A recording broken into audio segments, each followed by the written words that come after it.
Communication and the Parliamentary Broadcasting Unit. A lot has been lined up before the floor this afternoon, with a lot of expectation in regards to the President's speech. And this will be his very first inaugural speech before a joint parliament, the first one. And this is in regards to the requirements in the Constitution of Kenya on Article 132, subsection 1, that requires the President to address a new parliament, a newly elected president, a newly elected parliament, rather. And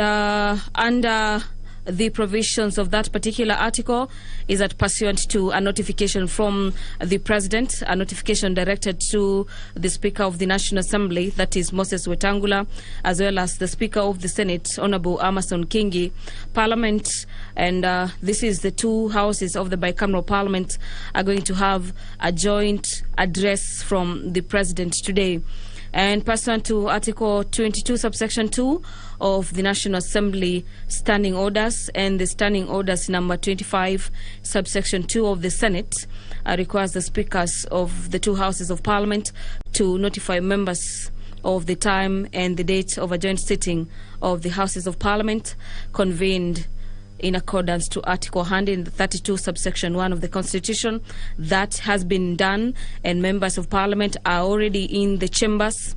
waiting for that particular address from His Excellency Dr. William Samoei Ruto. The President is already in Parliament buildings, and this is after he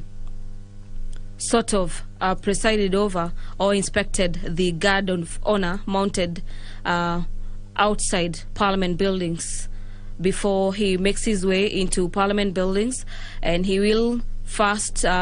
get to speak to the speakers of the two chambers, that is Honorable Moses Wetangula as well as Amason Kingi on the speaker's wing, and thereafter the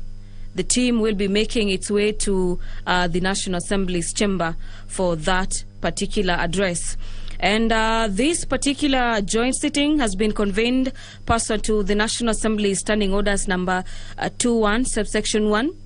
And we will be having the Speaker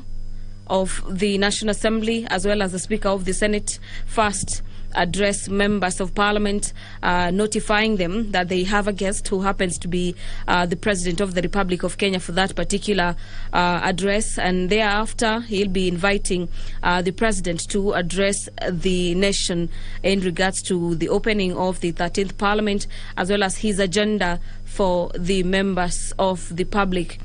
After the address by the President, we'll be having another address by the speakers of the National Assembly and the Senate, and that happens to be the only order in the order of business today. And after the address by President William Ruto, the House will be adjourning until next week. But of importance to Kenyans is what the President could be making his remarks on the floor of the National Assembly today in this particular joint sitting. And you understand that the Kenya Kwanza wing is the wing that formed government, and from the expectations from members of the public and Kenyans is that the President is expected to speak about unifying the nation at a time when the peace and tranquility of the nation is quite important for him to spearhead the development agenda. On your screens is direct at the entrance of the chambers. You have members of the clerk as well as the religious leaders already in line and waiting for anything to get to make their way to the chambers this afternoon. And this is to allow for the President to make his remark. You'll understand that the President has a lot in regards to his manifesto. He has made a couple of speeches and agendas in regards to his maiden speeches that he has made not only in Kenya as well as in the United Nations General Assembly. On your screens at the moment, members of the clerk as well as members of the religious bodies, relevant religious bodies in the country, as well as the judiciary, the executive, another executive executive wing of government, the judiciary, making their way to the chambers this afternoon. They're being led by the Chief Justice Martha Koome, closely followed by Deputy Chief Justice Philomena